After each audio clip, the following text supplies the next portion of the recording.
I'm Margaret Preston, president of Power Over Parkinson's, and today, in conjunction with our Pop Profile series, we have Dr. Annie Killoran. She's a clinical associate professor of neurology and psychiatry at the University of Iowa's Carver College of Medicine. Dr. Killoran, thank you so much for being with us today. Thank you so much for having me. It's an honor to be here. Thank you so much. Well, if you're ready, we'll just jump right into our kind of first category of questions regarding disease progression and stages, which is an area of interest of yours. I'd like to talk about progression and asking you to take a few minutes to share how disease progression is ultimately measured. Well, there are no blood tests or brain scans that are used to measure progression in Parkinson's. So instead, we measure progression clinically. Okay. And we have two methods that we use for this. One is by information. So at each clinic appointment, we question our patients and their care partners to try to determine if they have new symptoms or if their symptoms are worsening. For example, maybe their medications aren't working as well, or now it takes them longer to do something that was previously easy for them. Okay. So besides that information, we also measure progression by our physical examination, which is done at each clinic appointment. And for this, we use a standardized Parkinson's disease rating scale. Okay. And with that, we assess a variety of different features, giving a score to each feature.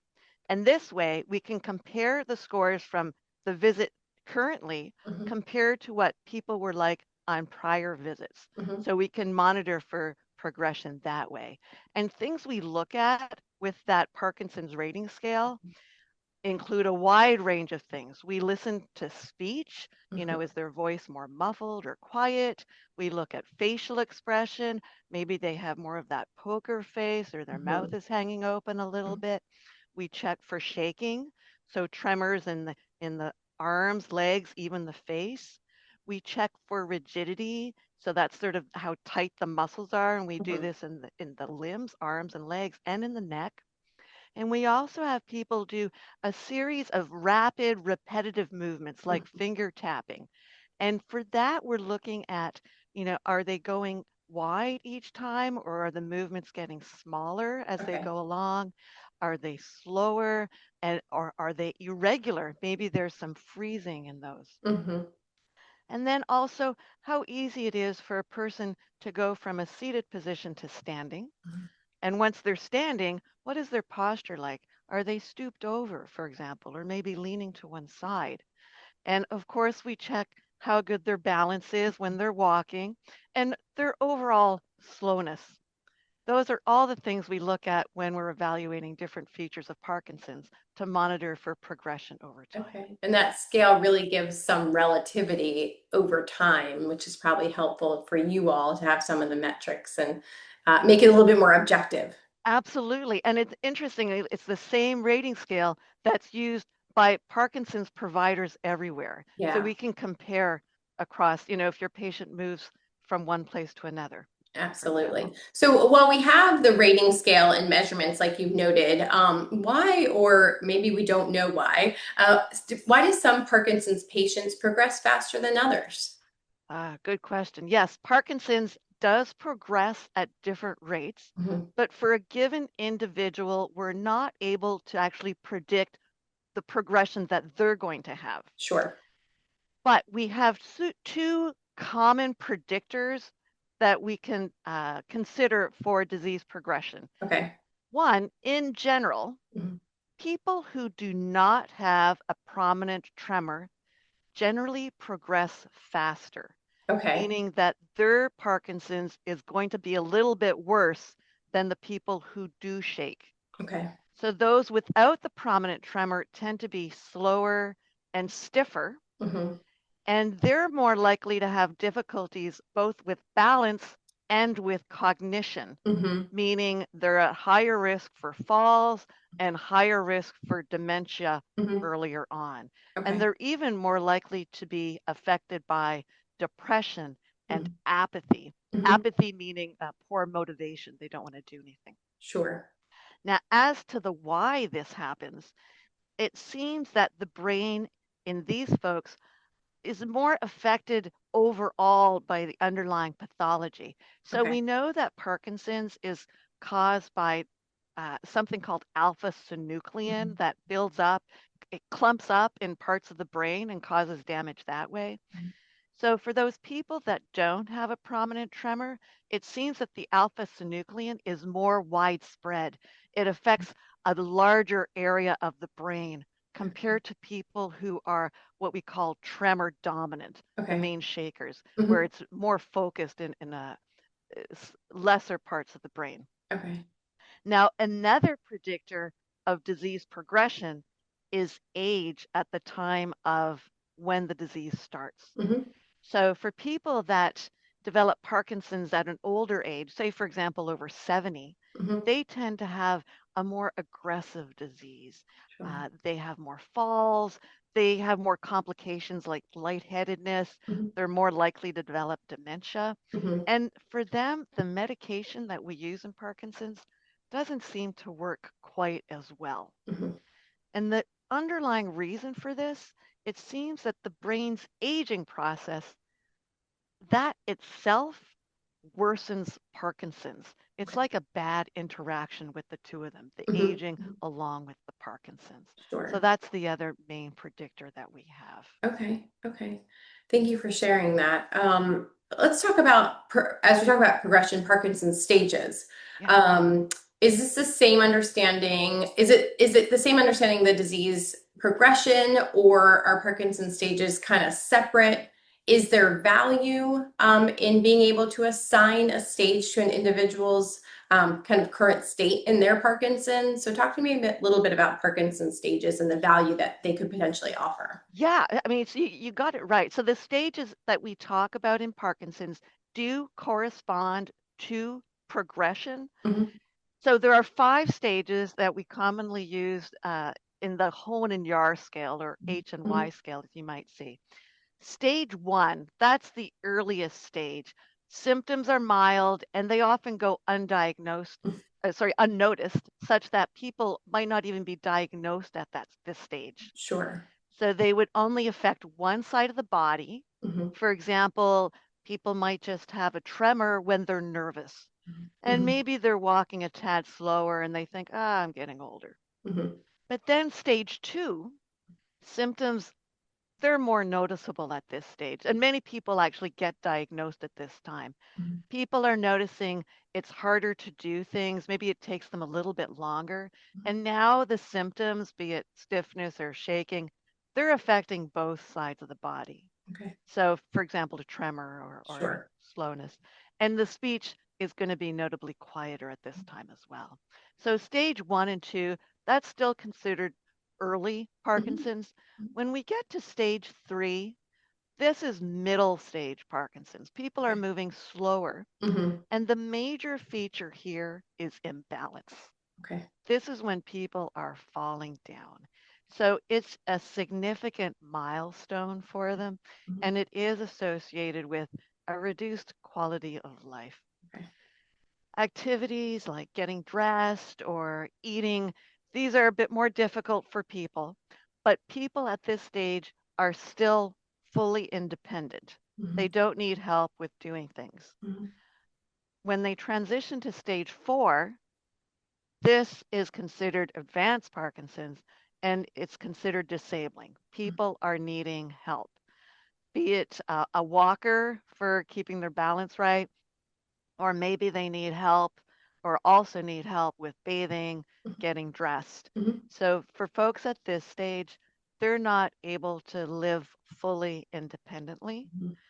And then finally, the most debilitating stage, the most advanced stage is stage 5 Okay. where there's notable stiffness, slowness, making it difficult for people to get up from a chair without help or to get out of bed without help. They might find it very difficult to turn around without stumbling.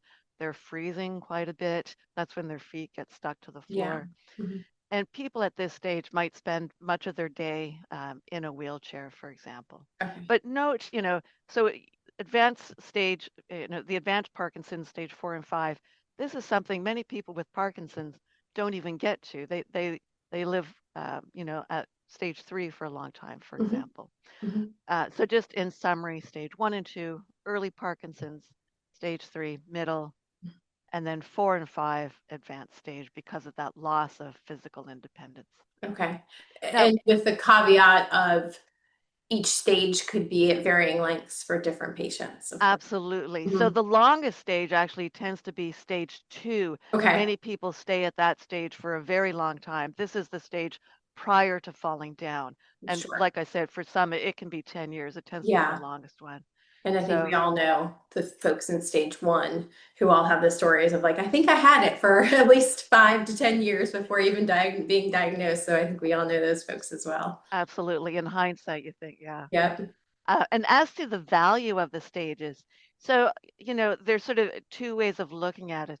On the broad scale, the stages give us a common language when we're talking about Parkinson's, Mhm. uh, the population overall. So Okay. I can talk to someone you know, in a different state or in a different Mhm. country, and if I say, "Oh, I'm talking about someone at stage 3," they know I'm Yeah. talking about someone who's falling, but they're independent. Mhm. And this is also very useful for research purposes. So when we're trying to categorize people, say we're doing a clinical study and we're trying to evaluate a potential new therapy for people with Parkinson's, and we're looking at the results and we're saying, hey, 50% of people are having side effects. Mhm. Well, if we categorize them by stages, we could say, Mhm. oh, it's the people in stage 4 and 5 that are Yeah. having side effects. Mhm. Okay, so we can't use the drug on them.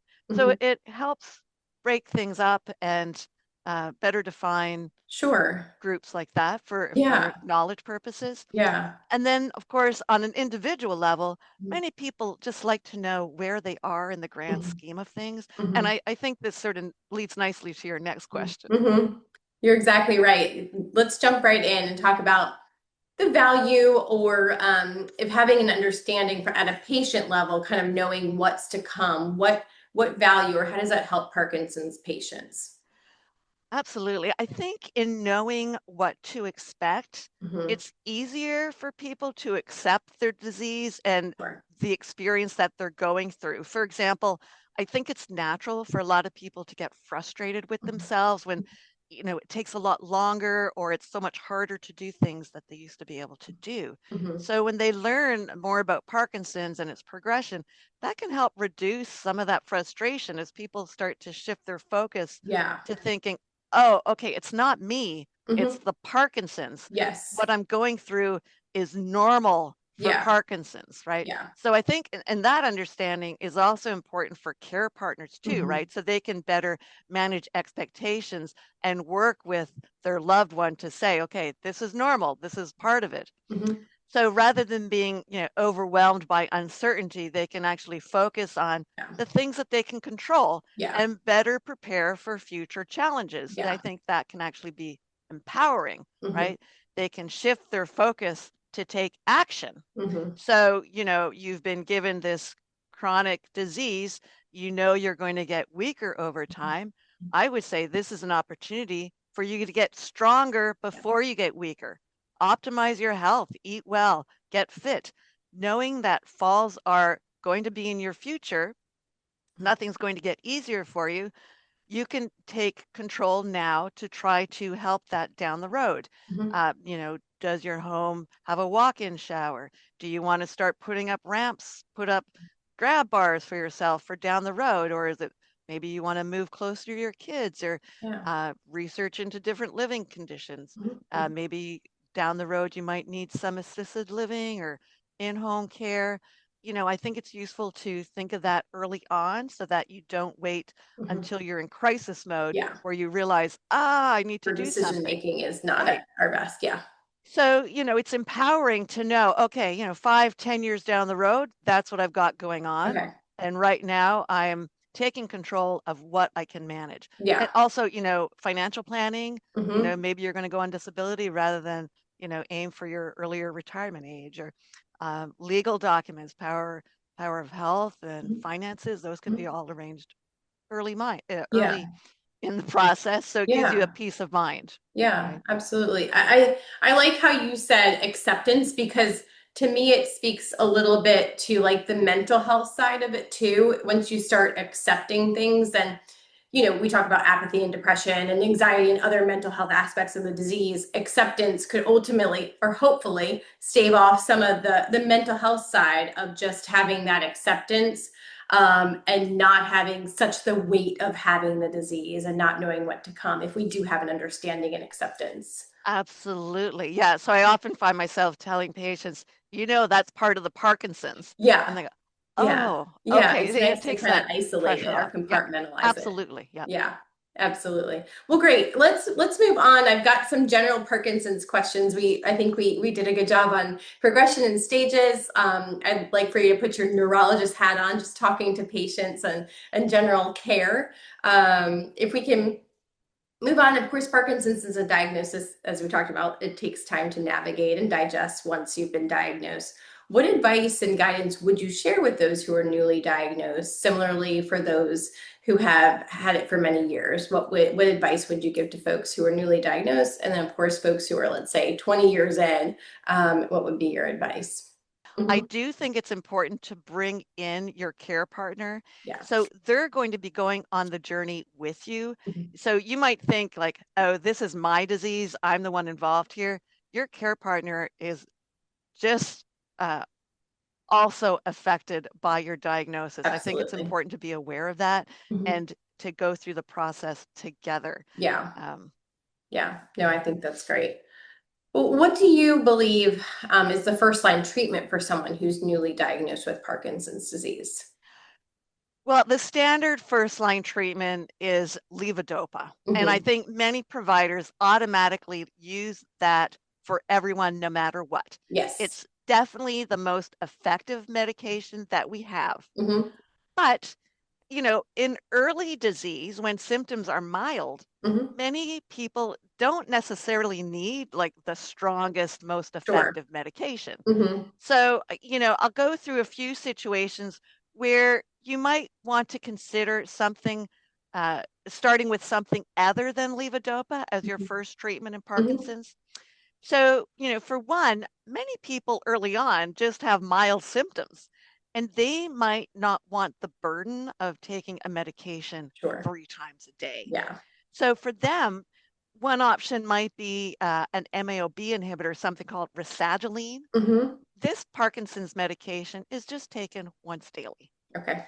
So, that's a great option. I would warn you that it can take several months to have full effect. So I don't want people to stop it after day one saying, oh, that was useless. Yeah. So there needs to be some patience there. Hmm. Another option for someone who doesn't want to take medication Hmm.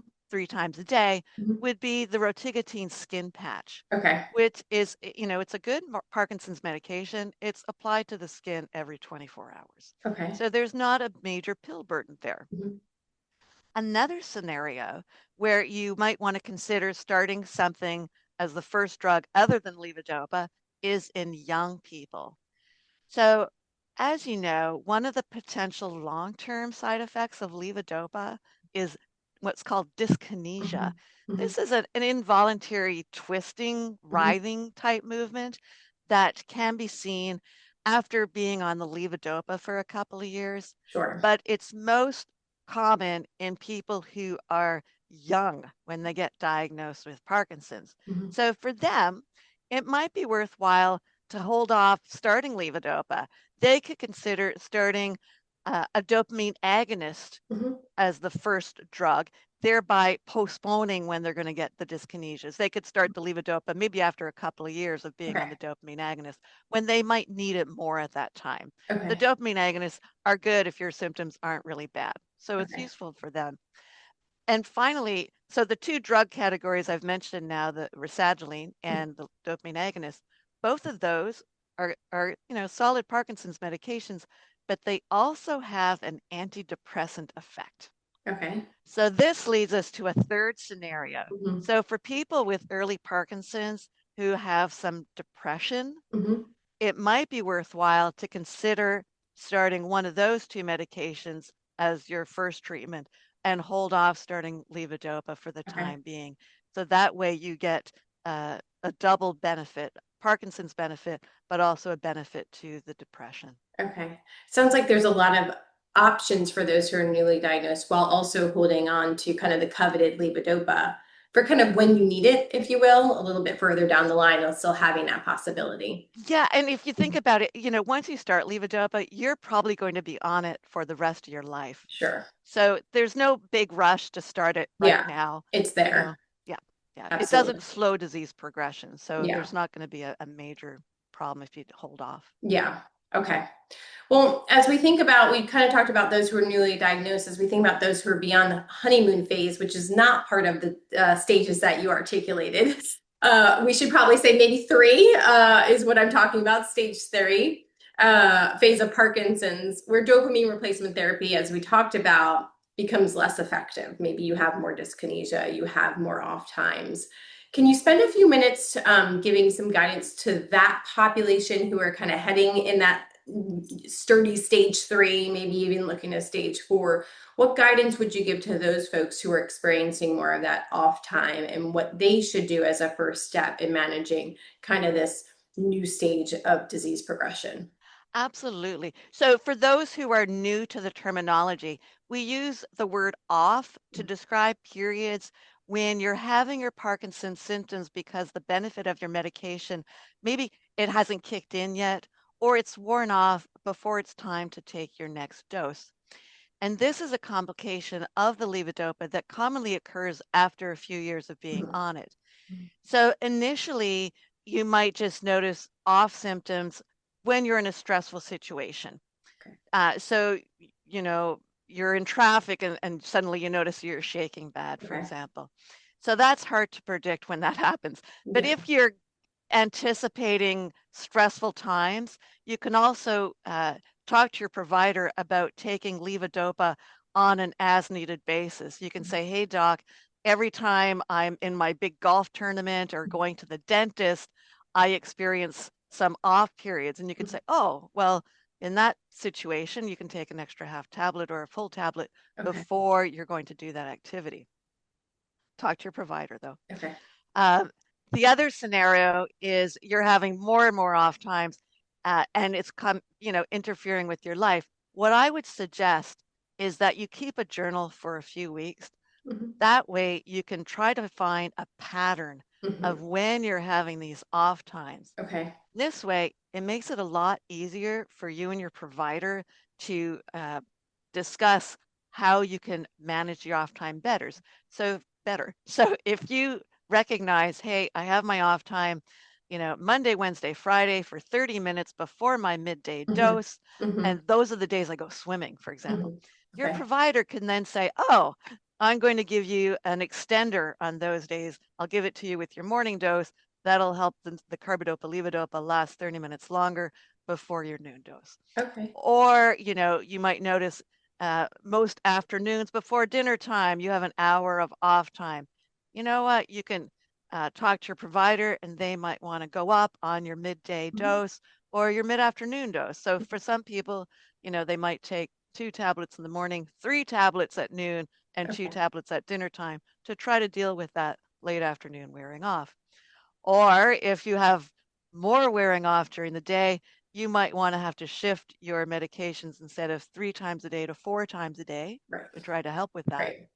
And finally, I'll take it one step further. If Mhm. you're one of these people that's fluctuating a lot, you're cycling, you have dyskinesias and you wear off, and it's Mhm. all day long of cycling through this, you might be a suitable candidate for the continuous subcutaneous levodopa pump Mhm. that's newly available. Mhm. So this is particularly good for people who have fluctuations during the daytime. It's delivered through the skin by Mhm. a cannula that goes into your trunk. Mhm. Um, it's to help smooth out symptoms. So talk to your provider about that Okay. newly available option. Okay. Thank you for sharing that. As we move on, Of course, much of our mission at POP, Power Over Parkinson's, is centered around kind of eliminating barriers to physical activity for Parkinson's. So we offer free exercise classes every day of the week, sometimes multiple classes. It's something we're very passionate about, and of course, something that we hope everyone is doing in terms of keeping active and exercising. So share with our listeners who may be hesitant to begin an exercise regimen, because if you haven't been an exerciser your whole life and you're diagnosed with Parkinson's, it's probably a little daunting starting a regimen in terms of where to go, what to do to get the most impact. So share with those who are a little hesitant in starting a regimen the impact that physical activity has on those living with the disease. Exercise is empowering. Mhm, Just do it. It makes you feel stronger. mhm, And we recognize exercise and as an essential component of treatment for mhm, Parkinson's. mhm. It is to be used in combination with medication. Yeah. So your doctor can prescribe the pills, but it's up to you to take over the exercise. Mhm, It improves your quality of life as well as the motor features of Parkinson's, that slowness, that stiffness, that shakiness. mhm, There have been numerous studies on exercise in Parkinson's, and we know that it actually delays disability in mhm, Parkinson's. mhm, So people with Parkinson's who regularly exercise have slower decline in terms of their imbalance, their processing speed, their activities of daily living, and mhm, it actually slows down your brain shrinkage mhm. in the areas that are important for memory and concentration. So it slows down the dementia, Okay. if you will. It Yeah. helps with attention and memory. And, everyone always says, oh, what kind of exercise should I be doing? But all exercise is helpful, from dance to endurance training to aqua fitness. Mhm, So the exact type is not important. If you want to do, the best, we encourage you to do high intensity aerobic exercise, mhm. but we recognize that that's, not going to be for everyone. Right.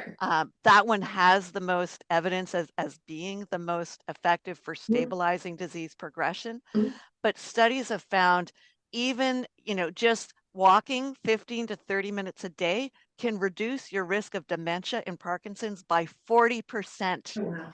So that's just walking. Yeah. So, anything you can do is helpful. Yeah. I will add that it's also useful if you want to mix it up a little bit. So Mhm, if you're just walking, you might be ignoring like your core and your mhm, arms. mhm, And those are things that are important if you fall down and need mhm. to get up, right? So Right. try to mix it up a little bit, Okay. I think would be useful. Okay. So it sounds like it's almost just as, or it is just as important to taking your medication. Think of it as a I prescription as well. I would even say it's more important. Hmm. Absolutely. Well, thank you. That echoes everything that we're doing. So if our listeners right here in Central Virginia don't want to come out to our programs. We heard it right here. Um, we talked about Parkinson's, tremor and non-tremor, those who have it, those who don't. But we do know that the disease, for those who kind of aren't in the space of Parkinson's, view it as a disease synonymous with the tremor, but we know it's so much more. If you could shed a light on a lesser known symptom of Parkinson's, what would it be? Great question. I'm going to cheat a little bit and actually talk about a group of symptoms, not just Okay. one.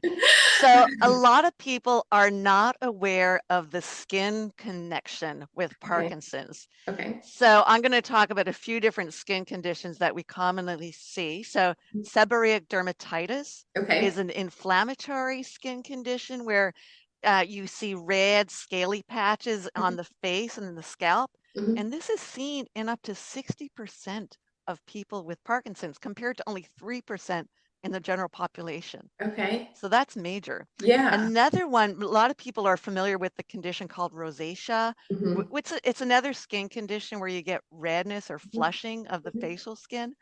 This is seen in 20% of people with Parkinson's. But what's interesting is that people with rosacea are twice as likely to get Parkinson's, Mhm. and they get it a couple of years earlier than people without rosacea. Okay. So there's a weird connection there too. Now, Yeah. The other one that's the most important connection with Parkinson's, the other skin condition, is a skin cancer. Okay. There are several studies that have shown that people with Parkinson's have a significantly higher risk of melanoma. And this is the most dangerous type of skin Mm-hmm. cancer, and it's the leading cause of death Mm-hmm. from skin diseases. Mm-hmm. And it's thought to be a genetic condition. So even people who are family members of people with Parkinson's, they're also at increased risk of Okay. getting melanoma. Mm-hmm. So the recommendation is that people with Parkinson's, they should be seeing a dermatologist at least once a year to have a skin check to evaluate for any possible skin cancers. And they should also protect their skin from the sun. So Okay. cover up, wear your sunscreen. Yeah. And particularly important for people who have lighter skin and who have had a lot of sun exposure, like farmers, for example, they Mm-hmm. would have even greater risk of melanoma.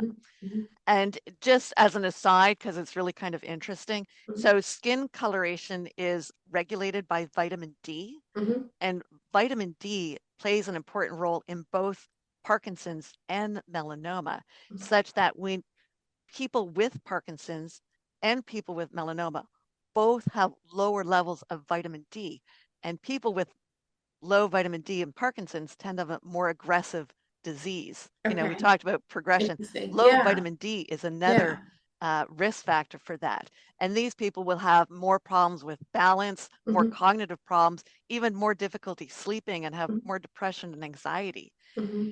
So we don't have a lot of data on the benefits of supplementing with Okay. vitamin D at this point, Mm-hmm. but some studies do suggest that, notably if you're low in vitamin D, it might be worthwhile to consider supplementation with that in Okay. people with Parkinson's. So I suggest people talk to their provider about that possibility. Maybe just check the level with a blood test might be Okay. useful for them. That was very helpful. Not only did you shed a light on a lesser known symptom, you gave us some action items as well. So thank you. My pleasure. I don't think a lot of folks know the skin aspect of it, especially related to cancer, vitamin D deficiencies, etc. So thank you. Um, what would you say as we move on to kind of some of the barriers and advancements and treatments of Parkinson's? What would you say is the biggest barrier? You know, we all want the cure. Of course, that's what we are striving to get. But what would you say is the biggest barrier to advancements in treatment options, as well as ultimately discovering the cure in Parkinson's disease? Okay, so two answers there. So I think for a lot of people, they don't have access to um, movement disorder specialists. So I think Yeah, access to care is a big yeah, barrier for people. hmm So we know that people tend to do better with their Parkinson's when they see a specialist. yeah, So that's difficult for people maybe in rural communities who yeah, don't have access to universities. hmm Secondly, we need research. You know, we need the clinical trials. We need the funding to do the clinical trials. yeah, Without research, we're not going to find the new drug therapies that we so desperately need to slow down Parkinson's. So currently, you know, we talked about exercise as the only route to slow down disease progression. Medications that we currently have are only for symptoms. They are not for a sure, cure. So we need to find one, and that's going to yeah. take research dollars. It's going to take research participants. So hmm please, if you're able and it's available to you, you know, try to get into clinical trials to help us get to Yeah. answers about potential therapeutics down the road. Yeah, absolutely. And we all know the Michael J. Fox Foundation is doing great work, and we've done some partnered work with them, and we all know our voices matter. So, for those who are listening, talk to your congressman, talk to your legislatures in terms of why funding is imperative to stop, you know, ultimately find a cure and stop Parkinson's from continuing to be on the rise. So let's wrap up talking about research since we're going down that path there. And more of a hopeful note, because there's a lot of hope and there's a lot of good being done, like from folks like yourself and other folks in this space who are so passionate in treating those with Parkinson's and, you know, finding these breakthroughs. So if we can wrap up talking about research, and all the promising research that's being done around the country, around the world, what are some of the projects and research endeavors that are most exciting to you right now? Currently, we're involved with the Parkinson's Foundation in a study that's looking at the genetics underlying Parkinson's. So, through a grant, we're actually doing free genetic testing for people who are interested in that. Okay. And that's giving us an idea about um, the underlying genetic causes and how much they impact the Parkinson's population overall. So I think down the road, we might be able to develop therapies Okay. that are specific for people with different um, genetic causes of Parkinson's. And I know that's already been happening for one of Mhm. the genetic mutations. We were involved in a clinical trial specific for that mutation. So I'd like to think long term we'll be able to individualize therapy for people Yeah. instead of just treating everyone with the Hmm. same drugs. And it might not be appropriate for, Sure. someone who gets Parkinson's at age, 70 compared to Parkinson's at age 40. Yeah. Um, and I think a lot of us, and maybe I'm a bit off the question here, but I think a lot of us are recognizing the environmental Hmm. impact that we're seeing. A lot of people are getting Parkinson's at a younger age Hmm. than I think we would have been prior to, what we're doing to ourselves, our diet and the pollutants in the environment. So Yeah. I don't want to get political or anything, but Yeah. I just think it's difficult to avoid Yeah. what's around us, and there's increasing research to suggest that you know we're doing this to ourselves, if Yeah. you will. Yeah. So No, and I think it continues to beg the question of, asking our population who has Parkinson's to talk to their lawmakers, educate themselves, advocate, talk to our lawmakers in terms of, educating them as to what we might be doing to ourselves within our environment. So it takes our collective efforts. But Dr. Killoran, I can't thank you enough for being with us here for our Pop Profile series and for everything you do in the research and care space for those living with the disease. well, thank you so much for having me, Margaret. I love what you're doing, and I think it's important to educate people with Parkinson's and their caregivers. So thank you for your valuable input as well. Absolutely. Thank you.